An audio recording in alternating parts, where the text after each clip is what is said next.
Welcome back to Alan world. எங்கள் மாமாத்த ஊருக்கு வந்திருந்தாங்க, அப்போ எடுத்த வீடியோ தான்.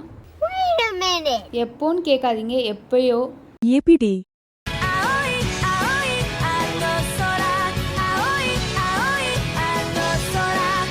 இப்போ நீங்கள் பார்த்ததுலே தெரிஞ்சிருக்கோம் என் தம்பி எவ்வளோ பெரிய நருட்டோ ஃபேனுன்னு.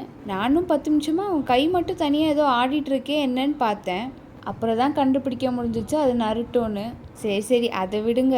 இப்போ நம்ம எங்கே வந்திருக்கோன்னா அண்ணா அம்மா கலைஞர் இந்த மாதிரி நிறைய பொலிட்டீஷியன் இருக்கிற சமாதிக்கு தான். ஊர்லேருந்து வர எல்லாருமே இந்த பீச்சு, அப்புறம் வண்டலூர் ஜூ, மாலு, இந்த மாதிரி ஒரு 5-6 ஃபிக்ஸட் பிளேஸ் வச்சுருப்பாங்க. அந்த ஃபிக்ஸட் பிளேஸ்க்கு தான் போவோம். அதே மாதிரி தான் நாங்களும் போயிருக்கோம்.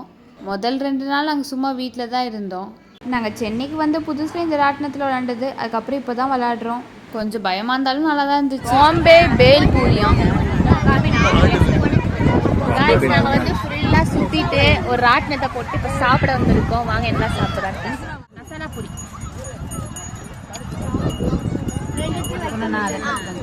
நாங்கள் சுத்தம் வந்தோமோ இல்லையோ பீச்சில் வந்து நல்லா வாங்கி சாப்பிட்டோம். நீங்கள் எங்கேயாவது பார்த்துருக்கீங்களா இவ்வளோ அழகாக பானிபூரி சாப்பிட்றத? என் தம்பியால் தான் முடியும் போல். அவன் வாய் சின்ன வயனால் பானியை தனியாக குடிச்சிட்டு பூரியை தனியாக கடிச்சு சாப்பிட்டுட்டு இருக்கான்.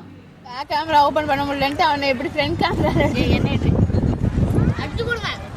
என்னோட பழைய வீடியோவில் பார்த்துருந்தாலே உங்களுக்கு தெரிஞ்சிருக்கும். இந்த பீச்சுக்கு வர ரூட்டும் காஸ்ட் எவ்வளோ ஆகும்ன்ட்டு நான் அதிலே போட்டிருக்கேன். அதை பார்த்து என்ஜாய் பண்ணுங்கள். இத்தனை நாள் நான் சென்னையில் இருந்திருக்கேன், ஆனால் இதான் ஃபஸ்ட் டைம் நான் இந்த சிக்னலை பார்த்தது. சரி, டே 1 முடிஞ்சு டே 2 ஸ்டார்ட் ஆயிடுச்சு. இன்றைக்கி நாங்கள் மால் தான் போயிருக்கோம்.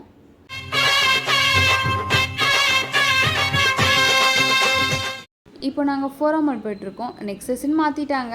அதோட ரூட்டு எப்படி போகணும், காஸ்ட் எவ்வளோன்னு நான் உங்களுக்கு போடுறேன். அப்புறம் எத்தனை பேர் என்ன மாதிரி சொல்லுங்கள். இந்த மாதிரி அரிசி வச்சுருந்தா அதுக்குள்ளே போய் கை விட்டு என்ஜாய் பண்ணுறதுக்கு எனக்கு ரொம்ப பிடிக்கும்.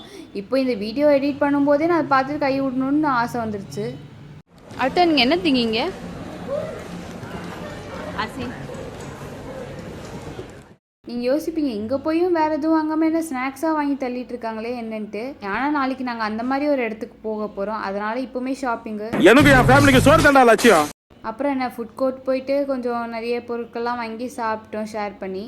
இதோட டே 2 முடிஞ்சு டே 3 ஸ்டார்ட் ஆக போகுது. அங்கே எங்கே போகிறோன்னு பாருங்கள். இந்த வெளிநாட்டு ஆன்டிங்கில் பார்த்துட்டு நாங்கள் எங்கேயோ வெளிநாட்டு போய்ட்டோம்னு நினச்சிக்காதீங்க. வண்டலூர் ஜூ தாங்க போயிருக்கோம். இந்த வெளிநாட்டு ஆன்டிங்கில் பார்த்ததுல எங்கள் மாமா அத்தையை தொலைச்சிட்டோம். அப்புறம் சரி தேடி பார்க்கலான்னு பார்த்தா நாங்கள் நேற்று வாங்கிட்டு அந்த ஸ்நாக்ஸோ ஒளிஞ்சு நின்று சாப்பிட்டுட்டு இருக்காங்க. நாங்கள் காலையிலே போயிட்டோம். ஸோ 1 மணிக்கிட்ட நாங்கள் சரி லஞ்ச் சாப்பிடலான்னு சாப்பிட உட்காந்துட்டோம். சாப்பிட்டு முடிச்சுட்டு ஒரு ஐஸ்கிரீமும் எல்லோரும் வாங்கி சாப்பிட ஆரம்பிச்சிட்டாங்க. அப்புறம் என்ன திருப்பி நாங்கள் சுற்ற ஆரம்பிச்சிட்டோம். நான் உங்களுக்கு எல்லா மிருகத்தையும் காமிக்கலை, ஏன்னா மீதியெல்லாம் நீங்கள் சும்மாவே பார்த்துருப்பீங்க. இது கொஞ்சம் டிஃப்ரெண்ட்டாக இருந்துச்சேன்னு இது எடுத்தேன். அப்புறம் என்ன வண்டலூர் ஜூவோட காஸ்ட்டையும் போட்டுறேன், எப்படி போகணுன்னு ரூட்டையும் சொல்லிடுறேன். நீங்களும் போய் என்ஜாய் பண்ணிக்கோங்க. இந்த ப்ராங்க் ஐடியா கொடுத்ததே எங்கள் சித்தாப்பா தான். போன தடவை ஜூக்கு வந்தப்போ கொடுத்த ஐடியா இந்த தடவை தான் ஒர்க் அவுட் ஆச்சு.